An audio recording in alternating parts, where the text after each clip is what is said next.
Hi guys, welcome back to the third part, the final part in our 3-video series. So we've gone through the basics of structured training from Matt, why we're focusing on FTP.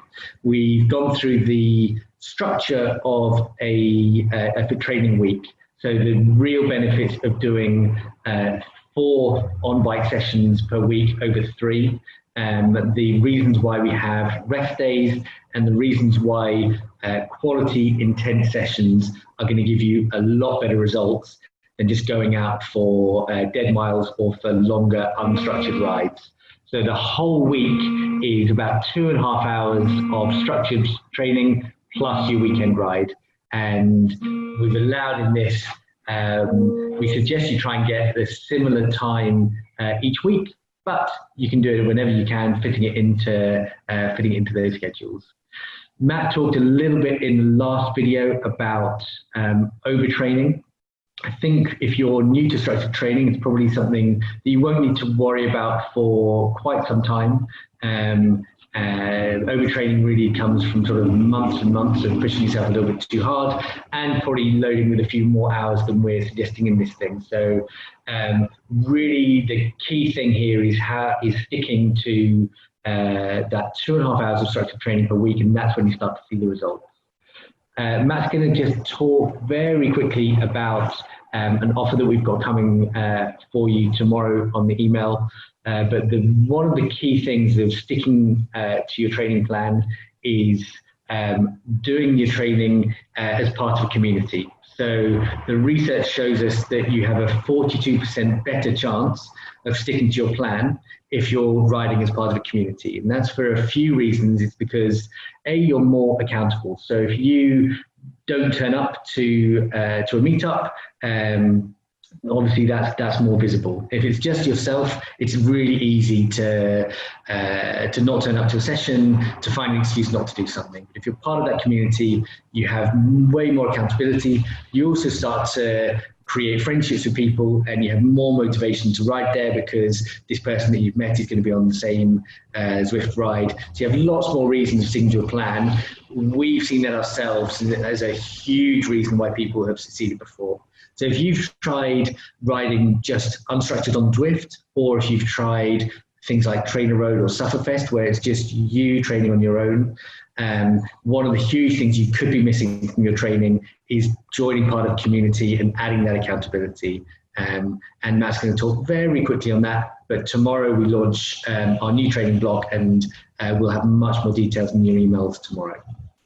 We're going to pass you over to Matt now. He's going to talk about the final part of the week, which can be sort of your Thursday or Friday session, and then wrap up sort of what your week should look like. And then it'll be over to you guys to start implementing that and start showing us your improvements. As ever, leave your comments on the bottom of the page. Tag us on social media, Sporty Breaks and Rowan King. We love to know how you're getting on. If you've got questions, chuck them on social, and we're always there to help you out. And we'll sort of leave you after this video onto your own journey to start seeing that improvement. And if any of you are in that position with me, if you've got someone you normally ride with, if you get to that point where you're overtaking them, where you're dropping them on that hill for the first time, we'd love to know about it, because that's what this is all about. Matt Rowe here again. We're nearing the end of the week, so we've got another session for you. But just to recap on what hopefully you've got completed this week, hopefully you've done the 3 10-minute threshold ramp sessions somewhere near the start of the week. In the middle of the week, hopefully you completed the 3x3 minute time trial, 3x3 minute capacity efforts. And towards the end of the week, we've got another session for you. So just before you crack open that beer Friday evening, if you've got Zwift, we're massive advocates of Zwift and Zwift racing, and that's something that our community are actively involved in. But the session I'm going to talk to you today about is the 10 by 20 second standing start. So you may think starts and really short, sharp sprints are something for track sprinters. But actually, I would argue that standing starts, for some of the reasons mentioned in the last webinar, are valuable for everyone. Even endurance cyclists, super endurance cyclists, time trialists, leisure riders who want to climb hills faster. And what it's going to do is really going to give your fast twitch fibers a massive hit out, really activate your anaerobic energy systems, and enable you to produce a max effort and get that max effort out of you. And that's not easy. I think most of us have kind of a limiter in ourselves as to what we think max is. But actually, over time, you can train yourselves to actually get closer to your max effort. So if you to go out and do a couple of sprints now, I bet within 30 days of doing these standing starts, you are going to add double-figure percentage to your peak power. So you're going to become a faster, more powerful, more explosive cyclist, and that's simply going to help with all aspects of your riding, including increasing your threshold, making your cycling more enjoyable, as you can suddenly latch onto the back of faster moving groups, beat friends for the sprint to the sign to the cafe, and all that good stuff. And that's what it's all about, really, isn't it? Getting to the cafe first and bagging those bragging rights.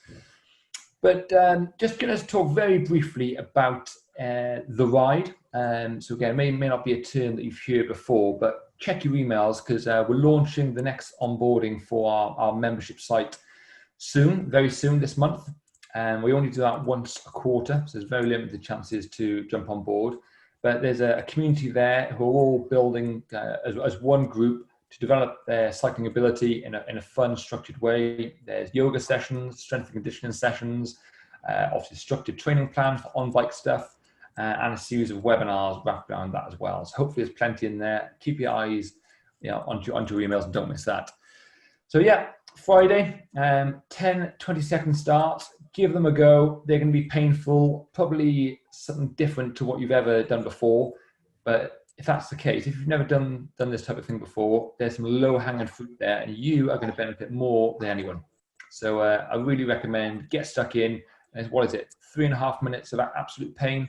Hopefully we can all get our head around that. So enjoy, and this kind of rounds up the 3 structured sessions of the week that we spoke about over the last few videos: the threshold ramps, the 3-minute capacity efforts, and now the standing starts. Enjoy.